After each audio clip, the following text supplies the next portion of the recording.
నిర్మాణ్ అనేది ఈఈజీ అనే కాన్సెప్ట్తో మనం పనిచేస్తాం. ఈ అంటే అండర్ ప్రివిలేజ్డ్ పీపుల్ ఎవరైతే ఉన్నారో వాళ్ళందరికీ ఎడ్యుకేట్ చేయగలగాలి. ఇంకొక ఈ అంటే ఎకనామికలీ ఎంపవర్ చేయాలి, వాళ్ళ కాళ్ళ మీద వాళ్ళు నిలబడేటట్టు చేయాలి. తర్వాత వాళ్ళ చేతి కూడా మళ్ళీ గివ్ బ్యాక్ ఇప్పియాలి అనే కాన్సెప్ట్తోనే మనం నిర్మాణాన్ని బిల్డ్ చేసుకున్నాం.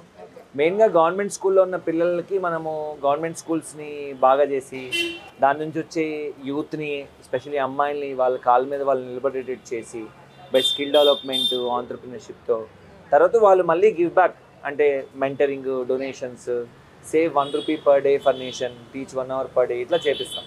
ఇలా చేస్తున్న క్రమంలో మనకు అర్థమైంది ఏంటంటే LGBTQ+ కమ్యూనిటీ కూడా ఏమైనా చెయ్యాలి అని ఒక ఆశయం అనేది నిర్మించుకున్నాం. సో కానీ అది చాలా క్లిష్టమైన పని అని మాకు అర్థమైంది లోపలికి వెళ్ళిన తర్వాత. సో అందుకనే LGBTQ+ కమ్యూనిటీ మెయిన్గా మనం సెక్స్ వర్క్లో ఆర్ బెగ్గింగ్లో ఈ 2 లైవ్లీహుడ్స్లో మనం చూస్తూ ఉంటాం. వాళ్ళ మీద మనకి సొసైటీగా, సమాజంగా చాలా స్టీరియోటైప్స్ ఉన్నాయి, చాలా అభిప్రాయాలు ఉన్నాయి.